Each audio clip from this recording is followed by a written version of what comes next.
Hello students, मैं कुशल शर्मा। आप देख रहे हैं मेरा यूट्यूब चैनल कुशल क्लासेस। तो देखिए, आज हम 10th क्लास के एनसीईआरटी बुक में से 10.2 एक्सरसाइज को करने वाले हैं। एक्चुअली इसके ज़्यादातर क्वेश्चन हम ऑलरेडी कर चुके हैं और लास्ट के कुछ क्वेश्चन जो हैं 4-5 क्वेश्चन वो अभी हम कंप्लीट करने वाले हैं। इसमें आपको इस 10th चैप्टर में से कोई भी किसी भी तरह का कोई डाउट रहता है तो प्लीज़ उसको कमेंट बॉक्स में ज़रूर बताएँ, उसको पूरा किया जाएगा। ओके, सो चलिए वीडियो स्टार्ट करते हैं।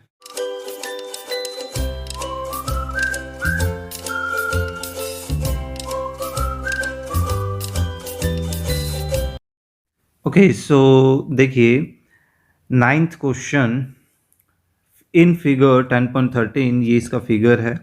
हमें X Y and X dash Y these are two, ये पैरेलल टेंजेंट्स जो हैं वो सर्कल पर दिए गए हैं। And circle with centre O and another tangent A B with point of contact जो है वो सी। एक और हमें ए बी टेंजेंट भी दिया गया है। ठीक है, तो एक्स वाई पर पॉइंट ऑफ कॉन्टैक्ट क्या है, P, and X dash Y dash पर क्यू पॉइंट ऑफ कॉन्टैक्ट है। ओके, एंड देन जो कि एक्स वाई को तो ए पर इंटरसेक्ट कर रहा है and X dash Y dash जो टेंजेंट है उसको बी पर इंटरसेक्ट कर रहा है। तो अब यहाँ पर एक एंगल बन रहा है ए ओ बी। हमें ये जो एंगल है इस एंगल को 90 डिग्री का प्रूव करना है। ओके, सो इसका फिगर मैंने ऑलरेडी तैयार कर लिया है टाइम बचाने के लिए। सो देखिए, हमें बेसिकली यहाँ पर ओ ए एंड ओ बी, इन दोनों के बीच ये जो एंगल बन रहा है हमें इसको क्या दिखाना है कि ये 90 डिग्री का है। ओके, सो यहाँ 9th क्वेश्चन में हम गिवन में क्या क्या चीज़ें लिख सकते हैं कि भाई X Y and X dash Y dash, ये जो दोनों टेंजेंट्स हैं वो एक्चुअली कैसे गिवन है, पैरेलल गिवन है। ये पैरेलल को डिनोट करने का तरीका है ना। And A C and A C is a tangent at point C intersects xy at a and x dash y dash at b। ठीक है, सो यहाँ पर अब हमें प्रूव क्या करना है उस चीज़ को भी मेंशन कर देते हैं। टू प्रूव में हमें क्या आ जाएगा कि एंगल ए ओ बी जो है वो हमें 90 डिग्री का दिखाना है। ओके, सो इसके लिए बेसिकली हम एक छोटा सा कंस्ट्रक्शन करने वाले हैं। कंस्ट्रक्शन में क्या रहेगा, जॉइन ओ सी, और ज़्यादा कुछ नहीं करना है, हम इस सेंटर को एक और ये पॉइंट ऑफ कांटेक्ट से जॉइन कर लेंगे, है ना। और बाकी जो पी और क्यू पॉइंट ऑफ कांटेक्ट है उनसे ऑलरेडी ओ जो है जॉइन हो रखा है। तो अब हम यहाँ पर अपना प्रूफ जो है वो स्टार्ट कर सकते हैं। प्रूफ में अब देखिए बेसिकली हम करने क्या वाले हैं, ये जो ए ओ क्यू है ये एक स्ट्रेट लाइन है और इस स्ट्रेट लाइन के कंप्लीटली वन साइडेड कितने डिग्री का एंगल बनेगा, 180 डिग्री का एंगल बनता है हमेशा, है ना। और ये जो पूरा 180 डिग्री का एंगल है आप नोटिस करेंगे कि ये 4 एंगल से मिलकर बना है ना। और इन चारों एंगल्स का एडिशन कितना होगा, 180 होगा। तो हम लिंक कहीं ना कहीं यहाँ लेकर चलेंगे कि भाई इन चारों एंगल्स के बीच में पहले कोई रिलेशन निकाल लेते हैं। ठीक है, रिलेशन कैसे निकालेंगे, और उसके लिए हम यूज़ करने वाले हैं इन ट्राइंगल्स को। जैसे एक ट्राइंगल आप क्या नोटिस कर रहे हैं, ओ ए पी, एंड एक ट्राइंगल है ओ ए सी। ये दो ट्राइंगल आपको साफ नज़र आ रहे हैं। अगर हम इन दोनों ट्राइंगल्स को कॉन्ग्रुएंट शो कर दें तो कॉन्ग्रुएंसी शो करने से क्या हो जाएगा, हमारे पास ये जो एंगल है कॉरस्पॉन्डिंगली ये दोनों एंगल्स आपस में इक्वल हो जाएंगे, है ना।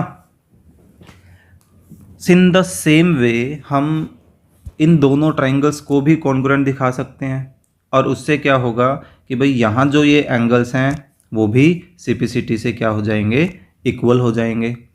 फिर ये दोनों आपस में इक्वल हो गए और ये दोनों एंगल भी आपस में इक्वल हो गए। तो हम बेसिकली अब इन चारों एंगल्स के बीच में एक रिलेशन लेकर चल सकते हैं।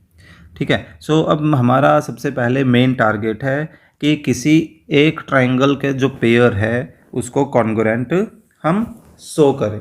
ओके, सो स्टार्टिंग कर लेते हैं हम। या तो आप ऊपर के दोनों ट्राइंगल्स लेकर चलिए या आप नीचे के दोनों ट्राइंगल्स को लेकर चलें। ठीक है, सो चलिए ऊपर वाले दो ट्राइंगल्स को हम लेकर चलते हैं।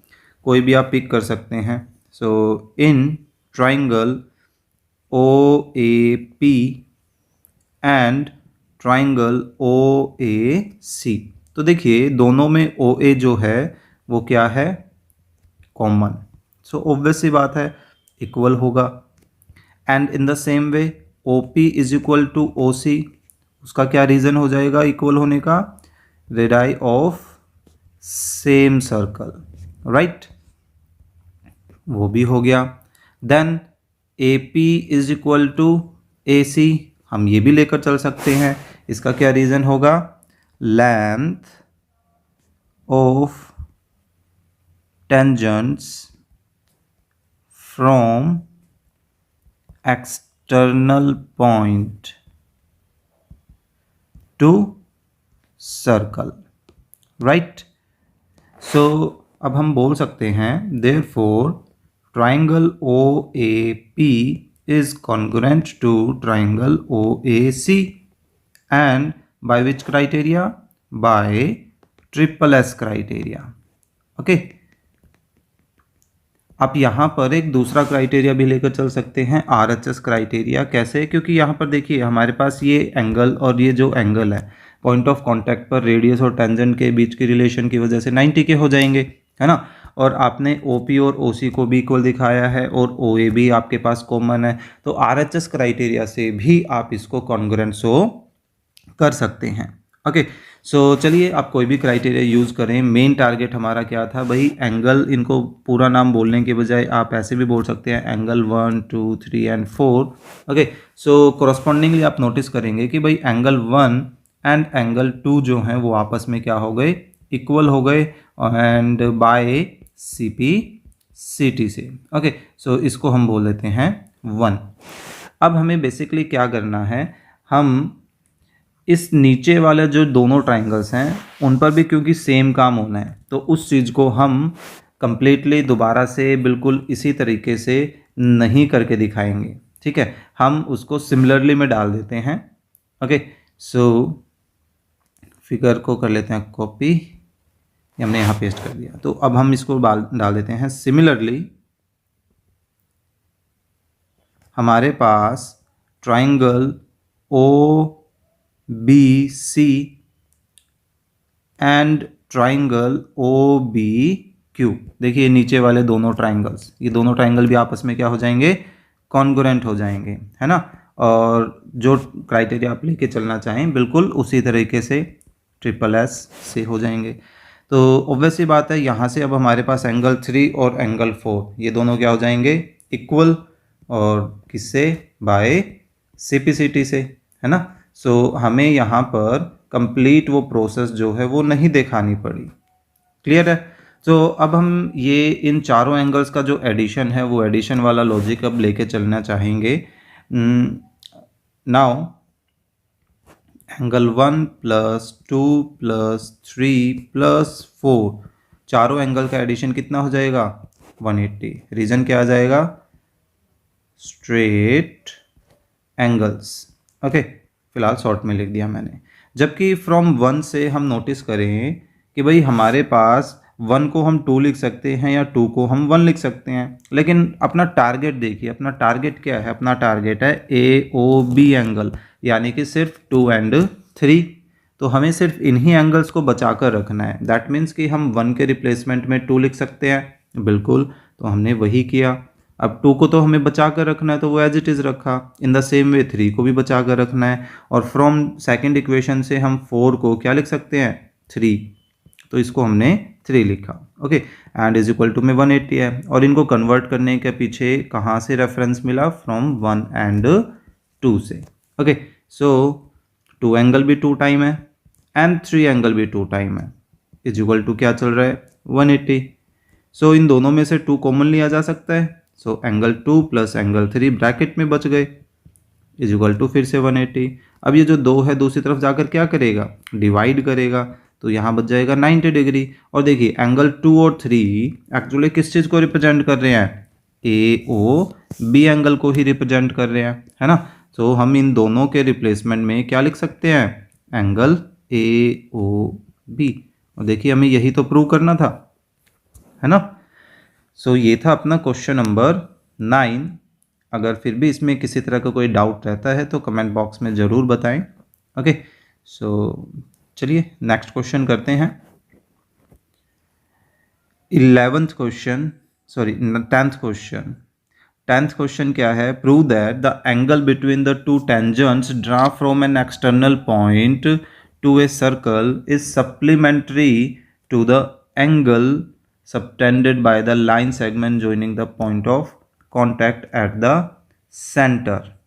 देखिए मेन इस एक्सरसाइज में सबसे बड़ी प्रॉब्लम क्या है, इनकी लैंग्वेज, इनकी क्वेश्चंस की लैंग्वेज। अगर हमें क्वेश्चन की लैंग्वेज समझ आ जाती है तो बेसिकली आप नोटिस करोगे कि यहाँ क्वेश्चन में इतना कुछ है ही नहीं, ठीक है, उनका आंसर करना ज़्यादा आसान है। तो मेन ज़्यादातर बच्चों को यहाँ पर इसकी लैंग्वेज समझने में ही दिक्कत आती है। देखिए क्या है, एंगल बिटवीन टू टेंजेंट, दो टेंजेंट्स के बीच का एंगल। तो अब दो टेंजेंट फिलहाल कहाँ से बन रहे हैं, एक्सटर्नल पॉइंट से, ठीक है। साथ साथ इसको ड्रॉ भी करने की कोशिश करते हैं। Wait, question number 10। ओके, मान लीजिए ये हमारा कोई एक सर्कल है और यहाँ से दो टेंजेंट बन रहे हैं, ठीक है। मान लीजिए ये हमारे वो दो टेंजेंट है और एक्सटर्नल पॉइंट में इन्होंने कोई नाम नहीं दिया है तो हम ही ए दे देते हैं। तो अब ये क्या कह रहा है, इन दोनों टेंजेंट के बीच में बनने वाला एंगल, दैट मीन्स कि इस एंगल की बात चल रही है। Draw from an external point बोल ही दिया टू द सर्कल, ठीक है। वो सप्लीमेंट्री है, सप्लीमेंट्री मतलब ये इस एंगल में किसी एक और एंगल को जोड़ें तो हमारे पास रिजल्ट क्या आएगा, इक्वल टू 180 आएगा। सप्लीमेंट्री का ये मतलब है। अब कौन सा एक और एंगल जोड़ना है, अब ये बताएगा। टू द एंगल, कौन सा एंगल, सबटेंडेड, वो एंगल जो बन रहा है किससे, बाय द लाइन सेगमेंट, ठीक है। कौन सी line segment, joining the point of contact, यानी कि मान लीजिए ये पॉइंट ऑफ कॉन्टैक्ट है, इनको ज्वाइन किया किससे, एट द सेंटर। तो इनको जब सेंटर से ज्वाइन करेंगे तो ऑब्वियस सी बात है हमारे पास क्या बनेंगे, रेडियस बनेंगे। तो यानी कि उन रेडियस, यानी कि जो लाइन सेगमेंट की बात कर रहा है वो किसकी बात कर रहा है, यहाँ पर रेडियस की बात कर रहा है। तो उन रेडियस के बीच में जो एंगल बन रहा है दैट मीन्स कि ये एंगल। तो ये है और ये, हमें ये दोनों एंगल्स दिखाने हैं सप्लीमेंट्री एंगल। तो अब होप्सो आप अपने आप समझ ही गए होंगे। ये समझने के बाद तो देखिए क्या है, सिंपली हम इसको भी पी और क्यू ऐसे बोल ही देते हैं। और जब हम इसको ज्वाइन करते हैं यहाँ पर, तो मान लीजिए हमने इसको सेंटर से ज्वाइन कर दिया, तो ये जो एंगल बन रहा है और इधर जो एंगल बन रहा है हमें इसको क्या दिखाना है, 180 शो करना है। ओके, सो चलिए करते हैं स्टार्ट। सो यहाँ पर गिवन में आप क्या लेकर चल सकते हैं, गिवन में हमें बस दो ही चीज़ें दी गई हैं, AP and AQ are two tangents. Okay, अब प्रूव क्या करना है, टू प्रूव फिगर के अकॉर्डिंगली हम लिख सकते हैं यहाँ पे टू प्रूव में कि भाई angle PAQ and angle POQ ये क्या है, आर सप्लीमेंट्री। ओके, हमें सप्लीमेंट्री दिखाना है, दैट इज इसका मतलब क्या है सप्लीमेंट्री का, हम वो चीज़ शो कर देते हैं, दैट इज कि भाई इन दोनों एंगल्स का जो सम होगा वो कितना दिखाना है, हमें 180 डिग्री के इक्वल दिखाना है। ओके, सो प्रूफ स्टार्ट करते हैं। तो प्रूफ स्टार्ट करने के लिए हमें सिंपल सा क्या करना है, भाई यहाँ पर क्या नज़र आ रहा है, एक क्वाड्रिलेटरल नज़र आ रहा है ना। और क्वाड्रिलेटरल के चारों एंगल्स का सम कितना होता है, 360 होता है। तो अब ये जो एंगल्स हैं ये दोनों एंगल कितने डिग्री के होते हैं, वो 90 डिग्री के। तो वही लैंग्वेज हमें यहाँ पर अब पहले लिखकर बतानी पड़ेगी कि वी नो दैट, और लगभग ये चीज़ जो है बहुत से क्वेश्चंस में यूज होती रही है ना। We know that the angle between the radius and tangent tangent कहाँ पर? At the point of contact. Contact कितना डिग्री का होता है? इज 90 डिग्री, है ना। Therefore angle O P A and angle O Q A ये दोनों कितने डिग्री के हो गए? 90 डिग्री के हो गए, है ना। इसको हम 1 बोल देते हैं, इसका जब हम यूज़ करेंगे तो रेफरेंस दे देंगे। ओके, अब हम लेकर चलते हैं angle sum property. Using angle sum property कहाँ पर? On O P A Q quadrilateral.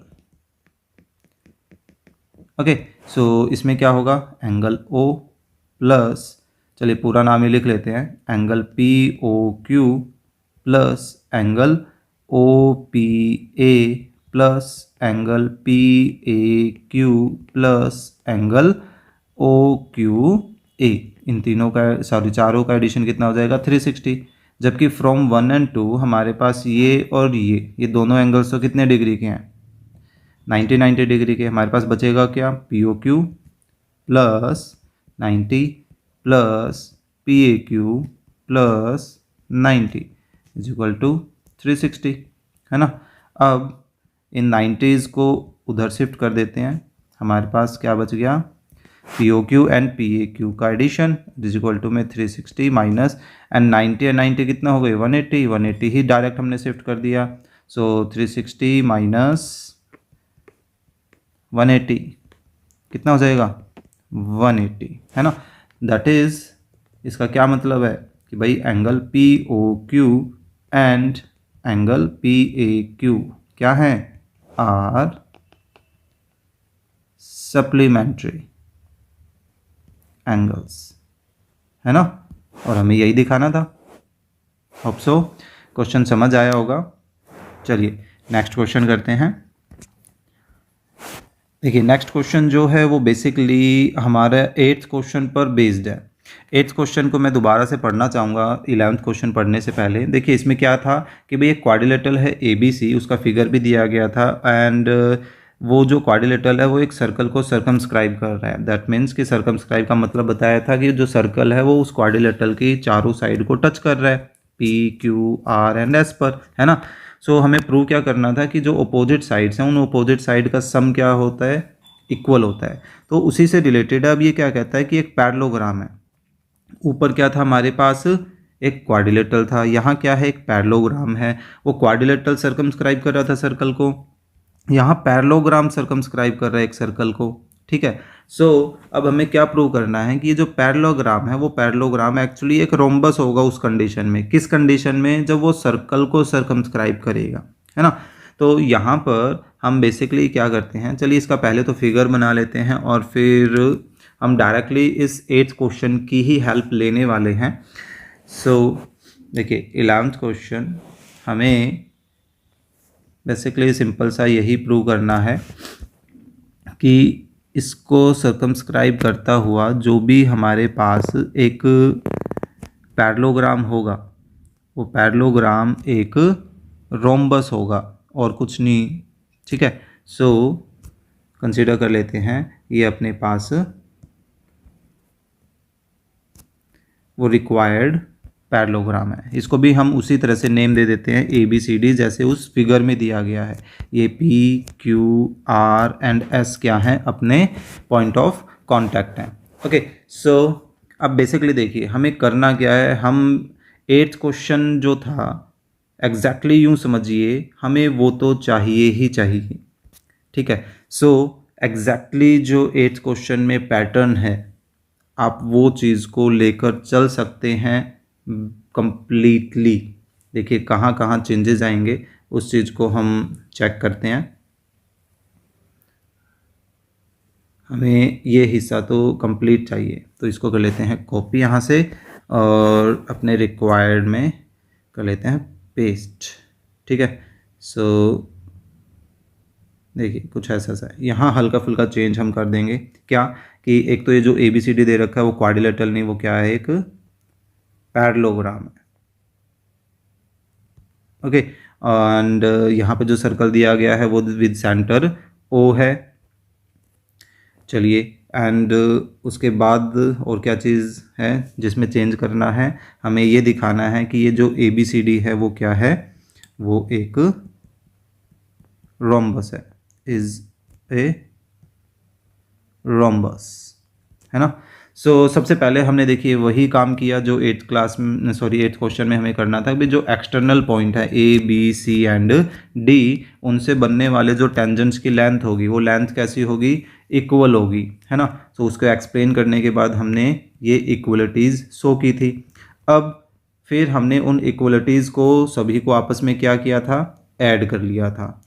Add करने के बाद अब हमारे पास क्या सिचुएशन बनी कि भाई लेफ़्ट और राइट साइड को जब हमने आपस में ऐड किया, ठीक है, ऐड करने से हमें क्या मिल गई कि भाई जो अपोजिट साइड्स का जो सम है वो अपोजिट साइड का सम क्या हो गया, इक्वल। अब हम इसी को आगे कंटिन्यू करना चाहते हैं। देखिए अब एक सिंपल सी बात है, एक पैरेललोग्राम है मान लीजिए, और उस पैरेललोग्राम की अपोजिट साइड्स कैसी होती हैं, इक्वल होती है ना। इन द सेम वे ये दूसरे जो अपोजिट पेयर होगा साइड्स का वो भी क्या होगा, वो भी इक्वल होगा, है ना। यहाँ पर हमने पैरेललोग्राम को क्या नाम दे रखा है, ए बी सी डी, ये हमारे पैरेललोग्राम का नाम है, ठीक है। इसमें अपोजिट साइड कौन कौन सी है, ए बी के अपोजिट सी डी है, और बी सी के अपोजिट कौन है, ए डी है। दैट मीन्स कि ये आपस में कैसी होंगी, इक्वल होंगी। अब नाइन्थ क्लास में एक छोटा सा लॉजिक करके आए थे कि भाई एक पैरेललोग्राम को हमें रोम्बस दिखाना है, तो पैरेललोग्राम को रोम्बस दिखाने के लिए हम एक सिंपल सा तरीका ये कर सकते हैं कि भाई चलो अपोजिट साइड तो खैर इक्वल होती ही है पैरेललोग्राम में, लेकिन अगर इनकी जो एडजेसेंट साइड्स हैं उनको भी हम इक्वल दिखा दें तो वो पैरेललोग्राम किस में कन्वर्ट हो जाता है, वो एक रोम्बस में कन्वर्ट हो जाता है। तो हम उसी की हेल्प यहाँ पर अब लेने वाले हैं। हम सिंपली क्या करने वाले हैं, इसी में आगे कंटिन्यू करते हैं।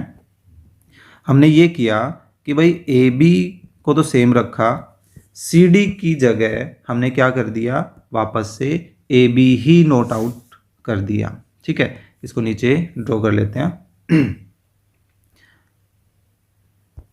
देखिए हमने क्या किया कि भाई इस सी डी साइड की जगह वापस से ए बी ही लिख लिया। क्यों, क्योंकि भाई पैरेललोग्राम है और पैरेललोग्राम की अपोजिट साइड इक्वल होती है।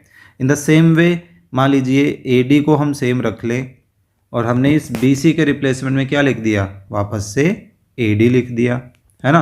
और रीजन हम लिख देंगे, अपोजिट साइड्स ऑफ पैरेललोग्राम क्या होती हैं, आर इक्वल, इक्वल होती है ना। अब ए बी 2 टाइम है और ए डी भी 2 टाइम है। अब 2 जो है वो दोनों तरफ है, कैंसिल हो जाएगा, हमारे पास क्या बचेगा, A B is equal to A D. अब देखिए हमने ए बी को इस ए डी के इक्वल दिखा दिया, यानी कि जो एडजेसेंट साइड है वो क्या दिखा दी हमने, इक्वल दिखा दी। अब हम बोल सकते हैं कि इफ देयरफॉर, ये जो इसका रीजन है वो बाद में दे देंगे, therefore A B C D is a rhombus since if adjacent sides of a parallelogram are क्या होती है, equal, then it is a rhombus, है ना। हमें यही चीज़ दिखानी थी यहाँ पर, ठीक है। ये जो प्रॉपर्टी थी वो प्रॉपर्टी आपको ध्यान रखनी ज़्यादा इम्पोर्टेंट है। उस प्रॉपर्टी की हेल्प से ही हम इसको रोम्बस प्रूव कर पाए, और देखा होगा आपने कि किस तरह से हमने 8th ही क्वेश्चन को कम्प्लीटली यूज़ भी किया है। ओके, ये था अपना क्वेश्चन नंबर 11। चलिए नेक्स्ट क्वेश्चन करते हैं, क्वेश्चन नंबर 12। ओके, देखिए 12th क्वेश्चन क्या है, a triangle A B C is drawn to circumscribe a circle of radius 4 centimetre, कि भाई एक ट्रायंगल है ABC और उसके अंदर एक सर्कल है जो कि सर्कमस्क्राइब हो रहा है, दैट मीन्स कि वो ट्रायंगल के तीनों साइड को टच कर रहा है और उसका जो रेडियस है वो रेडियस कितना है 4 सेंटीमीटर है। Such that the segments BD and DC into which BC is divided, कि अब जो BC सेगमेंट है उसके दो टुकड़े हो रखे हैं BD and CD। Okay, so अब eight the point of contact D ये चीज़ हमें दी गई है और इनकी लेंथ क्या है, are of length 8 centimetre and 6 centimetre respectively. देखिए रिस्पेक्टिवली इंपॉर्टेंट है, बाकी इन्होंने फिगर भी दे रखा है, हेल्प के लिए फिगर नहीं दिया गया है, तो ऐसे में ये फिगर बनाया जा सकता है जितनी इन्फॉर्मेशन इन्होंने यहाँ पर दे रखी है। ओके, और आगे क्या क्या निकालना है, find the sides AB and AC। तो जो ट्रायंगल की बाकी साइड्स हैं वो हमें फाइंड आउट करनी है। तो देखिए क्या चीज़ दी गई है उसको फिगर आउट कर लेते हैं। फिगर मैंने ऑलरेडी बना लिया इसका ताकि ज़्यादा टाइम वेस्ट ना हो। तो देखिए ये अपना वो फिगर है। ओके, हमें किसी तरह से ये AB की और AC की जो लेंथ है वो फाइंड आउट करनी है। ठीक है, सो बेसिकली अब हम करने क्या वाले हैं वो टारगेट आपको पहले बता देता हूँ। देखिए हम सिंपली ये कर लेंगे कि भाई क्योंकि BD की जो लेंथ है वो BD की लेंथ एक्चुअल में कैसी है 8 सेंटीमीटर, तो क्योंकि B एक एक्सटर्नल पॉइंट है तो B से बनने वाला जो दूसरा टेंजेंट है उसकी भी लेंथ कितनी होगी 8 सेंटीमीटर ही होगी, राइट। मान लीजिए ये तो पॉइंट ऑफ कांटेक्ट D था, इसको कोई और नाम दे देते हैं, मान लीजिए ये है E और इस वाले पॉइंट ऑफ कांटेक्ट को नाम दे देते हैं F। Okay, in the same way CB क्योंकि एक एक्सटर्नल पॉइंट है और यहाँ से टेंजेंट की लेंथ 6 है, सो ऑब्वियस ही बात है इधर भी टेंजेंट की जो लेंथ होगी वो कितनी होगी 6 सेंटीमीटर होगी, राइट। अब सिंपल सी बात है, देखिए अगर हमें किसी तरह से AE पता चल जाए तो उस AE में हम 8 जोड़कर पूरी AB की लेंथ बता सकते हैं, बिल्कुल बताया जा सकता है। इन द सेम वे अगर हमें AF की लेंथ पता चल जाए तो हम उसमें ये 6 ऐड करके पूरी AC की लेंथ बता सकते हैं, है ना। यानी टारगेट हमारा क्या है, ये AE एंड AF है। अब क्योंकि AB एक्सटर्नल पॉइंट है इस सर्कल के लिए तो यहाँ से भी जो AE और AF दो टेंजेंट बन रही हैं उनकी लेंथ भी कैसी होगी, इक्वल होगी, है ना। तो यहाँ हम यही काम करने वाले हैं, ठीक है। तो सबसे पहले हम लेट कर लेते हैं क्या कि इनके जो ये पॉइंट ऑफ कांटेक्ट हैं इनको हमने कुछ नाम दे दिया है। सो क्वेश्चन नंबर क्या है ये 12 yes. So let AB and AC touches the circle at E and F respectively, right। ठीक है, सो यहाँ पर हमने इन पॉइंट ऑफ कांटेक्ट को तो नेम दे दिया है, रिस्पेक्टिवली बोलना ज़रूरी था, देयरफॉर नहीं, एंड इसी में ही कवर कर लेते हैं कि हमने जो AE और AF की जो लेंथ मानी है वो क्या मानी है, हमने x सेंटीमीटर, ठीक है। ये भी हमने लेट के अंदर ही रहने दिया, ओके। अब ये इक्वल क्यों है वो उसका रीज़न आप दे सकते हैं कि भाई length of tangent from an external points are equal, okay. So basically अब देखिए करने क्या वाले हैं, हम ये करने वाले हैं कि इस ABC ट्रायंगल का एरिया दो तरीके से निकालने वाले हैं। कैसे, एक तो हम डायरेक्टली 9th क्लास के हीरोन्स फॉर्मूले की हेल्प लेंगे, ओके। और एक हम लेंगे छोटी क्लासेस का जो half into base into height वाला फॉर्मूला है उसकी। अब आप कहेंगे कि यहाँ पे बेस तो चलो हम किसी को भी मान सकते हैं, BC को, AB को या AC को, लेकिन यहाँ पे परपेंडिकुलर का है, परपेंडिकुलर तो पता ही नहीं है। बिल्कुल उसी काम के लिए अब हम कुछ जॉइनिंग का काम करते हैं, ठीक है। या ऐसा करते हैं जॉइन की फ़िलहाल मैं ये इस लाइन को फ़िलहाल ब्लैंक रहने देता हूँ, पहले हम हीरोन्स फॉर्मूले की हेल्प से इस ABC का एरिया निकाल लेते हैं और फिर आगे थोड़ा सा कंस्ट्रक्शन का काम करेंगे, राइट। सो देखिए, हम सबसे पहले निकाल लेते हैं एस। एस क्या होता है हीरोन्स फॉर्मूले में? Semi perimeter. और यहाँ पर एस क्या है? हमारी साइड्स का एडिशन का half, A B plus B C plus C A divided by 2। And A B कितनी है? एक्स प्लस 8 है ना। चलिए अलग दिखा देते हैं। देन बी सी कितनी है? 8 plus 6।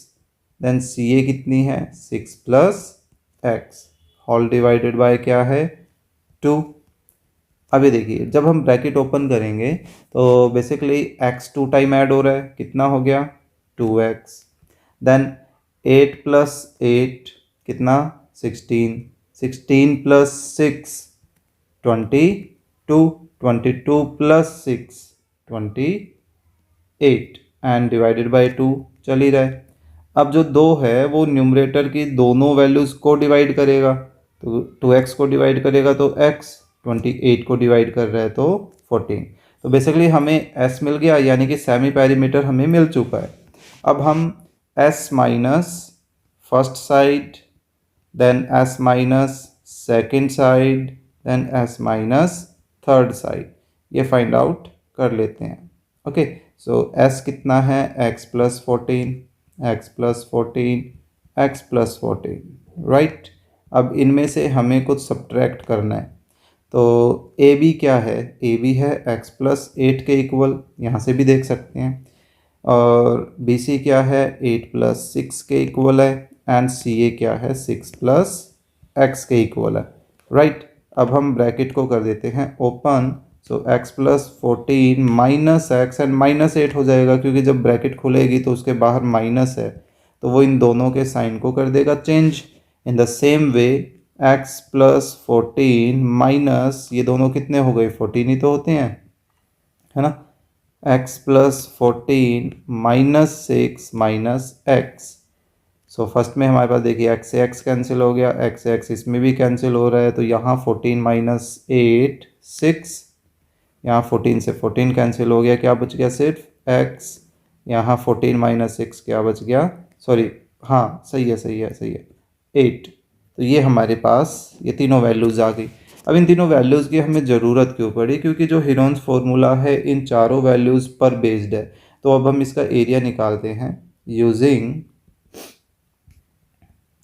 Heron's formula. Area of triangle A B C किसके इक्वल होगा? हो जाएगा S multiply S minus A B multiply S minus B C multiply S minus C, right. So अब इनकी जो वैल्यूज़ हैं उनको सब्स्टिट्यूट कर देते हैं। तो देखिए s की वैल्यू कितनी आई है? x प्लस 14, ऊपर ऊपर देखिए। Then s minus a is 6, s minus b is x and s minus c is 8। Okay, so यहाँ हम थोड़ा बहुत सिंप्लीफिकेशन करना चाहिए तो सिंप्लीफिकेशन कर लेते हैं। लाइक x प्लस 14 का तो हम कुछ खास कर नहीं सकते। 6 को हम ऐसा लिख सकते हैं 2 मल्टीप्लाई 3, x पहले से ही सेम है, और 8 को 2 मल्टीप्लाई 2। अब देखिए 2 का एक पेयर बन गया और एक और 2 का एक और पेयर बन गया। दैट मीन्स कि बाहर क्या आ रहा है? 2 मल्टीप्लाई 2। तो पेयर में से एक क्वांटिटी बाहर आ जाती है ना। तो रूट के अंदर क्या क्या बचता है? एक तो ये 3 और एक x बच रहा है, और साथ साथ ये ब्रैकेट भी बच रही है। दैट मीन्स कि 3x and x plus 14। So basically देखा जाए तो हमारे पास अभी एरिया जो है वो एरिया कितना आ रहा है? 3x x plus 14, name it 1। इसको यहीं छोड़ते हैं, ठीक है। अब हमें इस ट्राइंगल का फिर से एरिया फाइंड आउट करना है। ओके, सो उसका एरिया निकालने के लिए अब हम कौन से तरीके की हेल्प लेंगे? जो जॉइनिंग की मैंने लाइन छोड़ी थी, अब वहाँ पर चलते हैं वापस से। तो देखिए हम क्या क्या ज्वाइन करने वाले हैं। हम ज्वाइन करने वाले हैं एक तो ओ ए को, सो इसको ज्वाइन कर देते हैं, ठीक है। एंड देन ओ बी को भी हम ज्वाइन करने वाले हैं, सो इसको भी हम ज्वाइन कर लेते हैं। एंड देन ओ सी को भी हम ज्वाइन करने वाले हैं, इसको भी हम ज्वाइन कर लेते हैं, ठीक है। अब डार्क लाइन में भी कर सकते हैं, डजेंट मैटर, थोड़ा अलग सो हो जाए बस इस वजह से डॉटेड में कर दिया। अब क्योंकि हम नॉर्मली पॉइंट ऑफ कांटेक्ट को भी ज्वाइन करते हैं, तो यहाँ पर जो बचे हुए पॉइंट ऑफ कांटेक्ट हैं उनको भी ज्वाइन कर लेते हैं, ठीक है। इनको मैं डार्क में कर लेता हूँ। अब जितने भी ये पॉइंट ऑफ कांटेक्ट हैं, ऑब्वियसली बात है सभी के सभी कितने हो गए मेजरमेंट के, 4 सेंटीमीटर मेजरमेंट के हो गए। अब ध्यान दीजिए जो मैंने डॉटेड लाइन ड्रॉ की हैं उनकी वजह से हमारे पास 3 ट्राइंगल जो हैं वो तैयार हो गए हैं। कौन कौन से? ओ ए बी, है ना, और एक ओ बी सी, और एक ओ सी ए। तो हमें इन तीनों ट्राइंगल का जो एरिया है वो एरिया ही फाइंड आउट करना है। और कैसे निकालेंगे? जैसे ओ ए बी के लिए ए बी जो है वो बेस कहलाएगा और ओ ई जो है वो परपेंडिकुलर कहलाएगा, है ना। इन द सेम वे नीचे वाला जो ट्राइंगल है उसमें B C as a base कहलाएगा और O D perpendicular, and last triangle में A C as a base and O F as a perpendicular का काम करेगा। तो जब हम इन तीनों ट्राइंगल्स का एरिया आपस में जोड़ेंगे तो हमारे पास पूरे ए बी सी ट्राइंगल का ही तो एरिया निकल कर आएगा। तो वो हमारा दूसरा तरीका होगा इस ट्राइंगल का एरिया निकालने के लिए। ओके, सो ऐसा करते हैं, इस फिगर को कॉपी कर लेते हैं नीचे ताकि हमें बार बार ऊपर ना आना पड़े। ओके, चलिए, और इसका साइज़ कर लेते हैं लिटिल बिट स्मॉल। तो देखिए अब हम फिर से एरिया फाइंड आउट करने वाले हैं। अगेन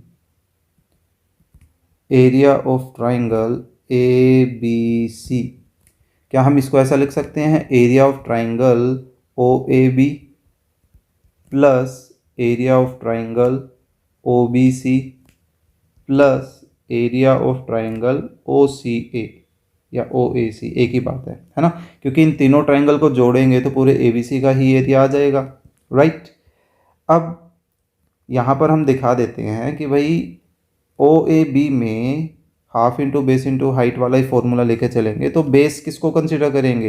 ए बी को, और हाइट ओ ई हो जाएगी उसमें। Then plus O B C में हाफ इंटू बेस, बेस किसको मान रहे हैं? बी सी को, और हाइट क्या हो जाएगी? ओ डी हो जाएगी।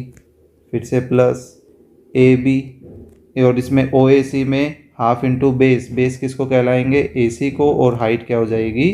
ओ एफ हाइट कहलाएगी, है ना। अब इन तीनों में हम ऐसा करते हैं, जो जो वैल्यूज़ हमें पता है वो वैल्यूज़ सब्स्टिट्यूट कर देते हैं। जैसे ए बी कितना है? x प्लस 8 के इक्वल है। ओ ई कितना है? 4, right. Half of B C कितना है? 8 plus 6 14, and multiply O D कितना है? 4। अगेन हाफ ए सी कितना है? x प्लस 6, और मल्टीप्लाई ओ एफ कितना है? 4। तो अब आप नोटिस कीजिए 2 से 4 कैंसिल, अगेन 2 से 4 कैंसिल कर सकते हैं, अगेन 2 से 4 कैंसिल कर सकते हैं, है ना। अब इसको थोड़ा सा सिंप्लीफाई कर लेते हैं। यहाँ पर ये जो 2 है इससे मल्टीप्लाई करेगा, इधर 2 14 से मल्टीप्लाई करेगा, इधर 2 x प्लस 6 से मल्टीप्लाई करेगा। तो ब्रैकेट ओपन करते हैं तो ये क्या बन जाएगा? 2x प्लस 16, 14 को 2 से मल्टीप्लाई करेंगे 28, एंड 2x प्लस 6 से मल्टीप्लाई किया तो 12, राइट। अब देखिए 2x and 2x which is 4x, है ना। 28 एंड 12 40, 40 एंड 16 56। इन दोनों में से 4 कॉमन आ रहा है, तो ऐसा करते हैं इसमें से 4 ले लेते हैं कॉमन, तो यहाँ हमारे पास क्या बच रहा है? 14। ओके, तो ये अपना हो गया नंबर 2। अब देखिए हम फ्रॉम 1 एंड 2 से इन दोनों वैल्यूज़ को इक्वल रखने वाले हैं, क्योंकि फ्रॉम 1 में भी हमने area of triangle A B C निकाला है और फ्रॉम 2 से भी हमने area of triangle A B C निकाला है। अब फॉर्मूला चाहे कोई भी हो, एरिया तो सेम आएगा, है ना। So from 1 and 2। हमने क्या किया, इन दोनों की जो वैल्यूज़ थी उन वैल्यूज़ को रख लिया इक्वल। ठीक है, तो हम इक्वल में इनको चला रहे हैं। अब क्योंकि यहाँ पर इक्वलिटी आ गई है, दोनों तरफ 4 सेम नज़र आ रहा है, कैंसिल कर देते हैं। अब हमें यहाँ से स्क्वायर रूट जो है उसको हटाना है, तो हम क्या करें, स्क्वेयरिंग बोथ साइड कर देते हैं, है ना, स्क्वेयरिंग बोथ साइड्स। तो उससे क्या होगा, जो लेफ्ट में स्क्वायर है वो हट जाएगा और राइट में क्या हो जाएगा, इसका स्क्वायर लगेगा। तो इस ब्रैकेट का स्क्वायर करेंगे तो a प्लस बी का होल स्क्वायर वाली आइडेंटिटी बनेगी। चलिए एक बार लिख ही देते हैं यहाँ पर स्क्वायर। अब लेफ्ट में ओपन कर लेते हैं, तो 3x इस x से मल्टीप्लाई करेगा तो 3x स्क्वायर, एंड देन 14 से मतलब मल्टीप्लाई करेगा तो ये कितना हो जाएगा 42x। और इधर हम आइडेंटिटी खोलें तो a square plus B square plus 2ab, है ना। और जो भी आइडेंटिटी हम यूज़ करते हैं उसको मेंशन ज़रूर करें। अब कम्प्लीटली एक तरफ शिफ्ट कर लेते हैं सब कुछ। So 3x square plus 42x minus X square minus 196 minus 28x is equal to 0 बचेगा। अब देखिए 3x square minus X square it is 2x square, then 42x minus 28x I think it is 14x, है ना, and then minus में 196 बचा हुआ है। अब एक काम करते हैं, क्वाड्रेटिक तो बन ही गई लेकिन सभी में दो जो है वो कॉमन आ सकता है, तो दो को कॉमन ले लेते हैं। X square plus 7x minus ये कितना बन जाएगा 98 इज इक्वल टू 0 है ही। अब 2 दूसरी तरफ जाकर ख़त्म हो सकता है। तो हमारे पास एक सिंप्लीफाइड क्वाड्रेटिक इक्वेशन जो है वो तैयार हो गई है। अब हमें इसको सिंप्लीफाई करना है, तो कौन से ऐसे मिडल टर्म्स बन सकते हैं जिनको मल्टीप्लाई करें तो माइनस का 98 आए और सब्ट्रैक्ट करें तो 7 आए। तो ये क्या बन जाएंगे 14x एंड माइनस 7x, है ना। ट्राई करें, यही आएगा। तो फर्स्ट में 2 में से x कॉमन लें तो x प्लस 14 बच रहा है। लास्ट 2 में से ऐसा क्या कॉमन लें कि x प्लस 14 ही बचे, माइनस 7। सो हमारे पास एक ब्रैकेट बन गई x प्लस 14 की और एक बन गया x minus 7 is equal to 0। So अगर हम पहले ब्रैकेट को इज इक्वल टू 0 रखें और दूसरे ब्रैकेट को इज इक्वल टू 0 रखें, तो पहले से हमारे पास x की क्या वैल्यू आ रही है -14, दूसरी से हमारे पास x की क्या वैल्यू आ रही है 7। तो बेसिकली हम यहाँ से सिर्फ x की वैल्यू पॉजिटिव ही यूज करेंगे। सिंस रीज़न लिख देते हैं, since length can not be negative, है ना, लेंथ जो हो नेगेटिव नहीं हो सकती है। तो देखिए हमें ये x ही तो निकालना था, x ही टारगेट था। तो अब ये देखिए अगर हमें ए बी निकालना है तो ए बी को हम ए ई प्लस ई बी ऐसा लिख सकते हैं, तो हम वही काम करते हैं। देयरफॉर ए बी किसके इक्वल हो जाएगा, ए ई प्लस ई बी के, और ए ई क्या है x के इक्वल है, ई बी 8 के इक्वल है, और x कितना आया है 7, तो 7 प्लस 8 कितना हो गया 15 centimetre. In the same way A C किसके इक्वल होगा, A F plus F C के, और ए एफ को x माना गया और एफ सी 6 है, और x कितनी है 7, तो ये कितना आ गया हमारे पास 13 सेंटीमीटर। तो देखिए हमें यही तो फाइंड आउट करना था, है ना। होप सो आपको ये क्वेश्चन जो है वो समझ आया होगा। ओके सो चलिए इस एक्सरसाइज और इस चैप्टर का जो लास्ट क्वेश्चन है वो करते हैं। देखिए क्या है, prove that the opposite sides of the quadrilateral circumscribing a circle subtend supplementary angles at the centre of the circle, कि सर्कल के सेंटर पर अपोजिट साइड कुछ ना कुछ तो हमारे पास एंगल बनाएंगे, तो वो एंगल जो है वो हमें सप्लीमेंट्री दिखाना है। तो देखिए इसका फिगर हम ऑलरेडी बना चुके हैं, चलिए निकालते हैं। तो देखिए ये अपना वो रिक्वायर्ड फिगर है।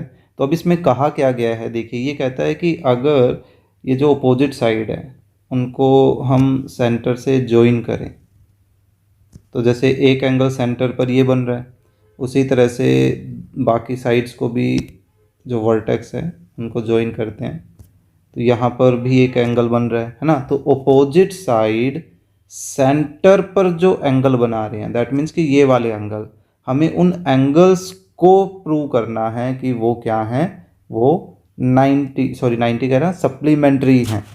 ठीक है। सो देखिए यहाँ पर क्या करने वाले हैं, फिर से हम कंस्ट्रक्शन में यही करेंगे कि जो पॉइंट ऑफ कॉन्टैक्ट्स हैं उनको सबसे पहले हमें क्या करना है, ज्वाइन करना है। तो इनको भी हम ज्वाइन कर लेते हैं। हर क्वेश्चन में हमने क्या किया है, पॉइंट ऑफ कांटेक्ट और सेंटर को तो ज्वाइन किया ही किया है ना। तो जब भी आप फिगर बना के आए तो कम से कम एटलीस्ट फिगर तो सही हो। क्वेश्चन को तो बाद में नोटिस किया जाएगा, अगर फिगर ही गलत होता है तो क्वेश्चन को नोटिस करना थोड़ा सा डिफ़िकल्ट हो जाता है। तो फिर ये एक्सपेक्ट किया जाता है, हो सकता है कि आपका क्वेश्चन भी गलत ही हो। ओके। सो बेसिकली यहाँ पर है क्या, कहीं पर भी कोई भी ABCD इनका जो नेमिंग जो क्वेश्चन है, क्वेश्चन में दिया नहीं गया है, तो हम अपनी तरफ से इसको नेम प्रोवाइड करवाएंगे। क्या कर देते हैं, late ABCD be a quadrilateral circumscribing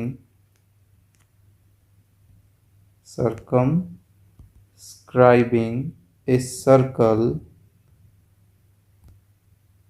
at center, ये ठीक है, at center O हमने उसका सेंटर मान लिया, ठीक है। एंड पॉइंट ऑफ कांटेक्ट जो है वो हम कंसीडर कर लेते हैं, and point of contacts are P Q R and S। ओके। अब थोड़ा ज्वाइनिंग का जो काम किया है वो भी मेंशन कर देते हैं। Join OP OQ OR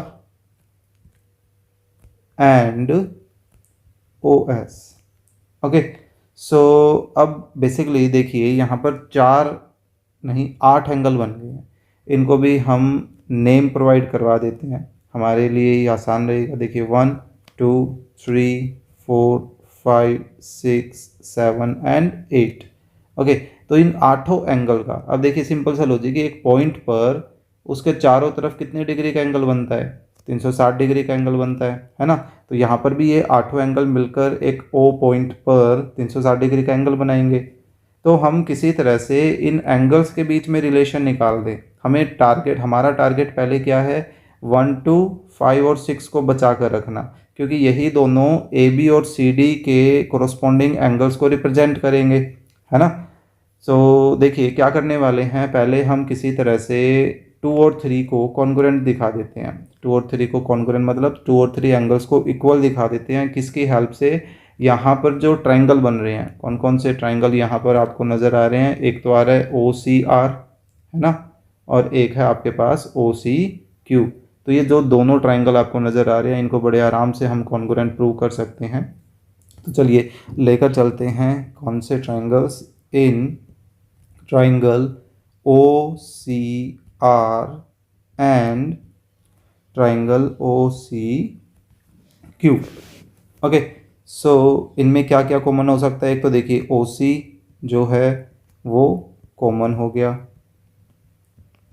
and then OR and OQ ये क्या हो गए, रेडाई ऑफ सेम सर्कल, है ना। एंड देन और क्या हो गया, CR एंड CQ को हम इक्वल बोल सकते हैं, tangents from an external point to a circle क्या है, आर इक्वल है, राइट। सो देयरफॉर हम बोल सकते हैं कि जो ट्रायंगल OCR और ट्रायंगल OCQ जो है वो क्या है, कॉन्ग्रुएंट है। कैसे, बाय SSS क्राइटेरिया, है ना। सो यहाँ से हमें डिसीजन क्या चाहिए था, यहाँ से हमें डिसीजन चाहिए था कि भाई एंगल 2 और एंगल 3 आपस में क्या हो जाएंगे, इक्वल। इसको 1 बोल देते हैं। क्यों इक्वल हो जाएंगे, by C P C T की वजह से, है ना। तो जैसे हमने एंगल 2 और 3 को इक्वल दिखाया, इन द सेम वे हमारे पास, या सिमिलरली में हम डाल देते हैं बाकियों को, सिमिलरली एंगल 4 एंगल 5 के इक्वल हो जाएगा, नेम इट 2। एंगल 6 एंगल 7 के इक्वल हो जाएगा, फिगर भी देखिए साथ साथ, है ना। एंड एंगल 8 जो है वो एंगल 1 के इक्वल हो जाएगा। ओके, सो अब हम इस इक्वलिटी की हेल्प लेने वाले हैं। ऐसा करते हैं, इस फिगर को नीचे कॉपी कर लेते हैं एक और जगह। बेसिकली देखिए, अब हम इन सब की हेल्प लेंगे। नाउ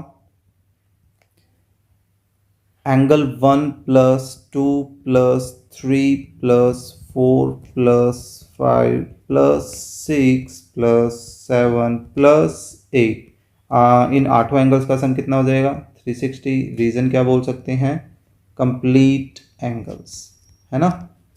सो अब देखिए हमारा टारगेट क्या था, हमारा टारगेट था कि भाई ये एक तो सी ओ डी एंगल बनाना, बचाना, और एक ए ओ बी एंगल। तो इनमें देखिए कि कौन कौन से एंगल यूज हो रहे हैं, 1 2 5 एंड 6। दैट मीन्स कि हमारा टारगेट है कि इनको बचा के रखना है पहले, 1 2 5 एंड 6 को। तो देखिए 1 हम बचा के रख रहे हैं, 2 को भी बचा के रख रहे हैं, 3, अब 3 के रिप्लेसमेंट में देखिए फ्रॉम 1 से हम उसको 2 लिख सकते हैं, बिल्कुल लिखा जा सकता है। फ्रॉम और 4 हमें बचाना था, बिल्कुल भी नहीं, लेकिन फ्रॉम 2 से हम 4 की जगह क्या लिख सकते हैं, 5, क्योंकि हमें 5 भी बचा के रखना है। ये फिर से 5 सेम, दैन 6 भी बचाना है, 6 सेम। 7 को देखिए हम फ्रॉम 3 से 6 लिख सकते हैं, 6 लिखा। इन द सेम वे 8 को फ्रॉम 4 से हम 1 लिख सकते हैं, तो हमने उसकी जगह 1 लिखा, इज इक्वल टू 360। और रेफरेंस क्या आ जाएगा, फ्रॉम 1 2 3 एंड 4, चारों की हमने एक साथ हेल्प ली है। तो अब आप नोटिस कीजिए कि 1 भी 2 टाइम है, 2 भी 2 टाइम है, 5 भी 2 टाइम है, 6 भी 2 टाइम है, तो सभी को हम 2 टाइम लिख सकते हैं। 2 time of angle 1, 2 time of angle 2, 2 time of angle 5 plus 2 time of angle 6 is equal to क्या है, 360। सभी में हमने 2 जो है वो ले लिया, कॉमन क्या बच गया, angle 1 plus angle 2 plus angle 5 plus angle 6, right, is equal to 360। अब जो लेफ्ट में 2 है वो दूसरी तरफ जाकर क्या करेगा, 360 को डिवाइड करेगा, तो इधर क्या बच जाएगा, 180। और जबकि 1 प्लस 2 एंगल एक्चुअली किस चीज़ को रिप्रेजेंट कर रहा है, एंगल सी ओ डी को रिप्रेजेंट कर रहा है, ध्यान से देखिए फिगर को, है ना। एंड इन द सेम वे 5 और 6 एंगल किसको रिप्रेजेंट कर रहा है, एंगल ए ओ बी को। अब ये एंगल किस साइड की वजह से बन रहे हैं, देखिए एक तो सी डी साइड की वजह से बन रही है और एक ए बी साइड की वजह से। और ये सी डी और ए बी क्वाड्रिलेटरल की कैसी साइड है, अपोजिट साइड है ना। देयरफॉर या सिमिलरली हमारे पास बी सी साइड से कौन सा एंगल बनेगा, एंगल बी ओ सी, है ना। और बी सी के अपोजिट कौन है, ए डी साइड से क्या बनेगा, ए ओ डी। तो ये एंगल भी कितने डिग्री का आएगा, 180 का। तो अब हम बोल सकते हैं देयरफॉर, अब हमें क्या लिखना है, कंप्लीटली वही लाइन लिखनी है जो यहाँ पर लिखी हुई है। Therefore the opposite side of a quadrilateral circumscribing a circle subtend supplementary angle at the centre of the circle, यानी कि सेम यू का यूँ हमें कॉपी पेस्ट करना है, क्योंकि जिस वे में क्वेश्चन पूछा जाता है हमें उसी वे में आंसर करना होता है। तो आई होप आप वो जो लास्ट के लाइन वाला काम है वो खुद कर सकते हैं, ठीक है। और होप सो ये जो क्वेश्चन है वो समझ आया होगा। So please click the like button and share the video with your classmate, और अगर आप चैनल पर नए हैं तो please subscribe the channel. Thank you.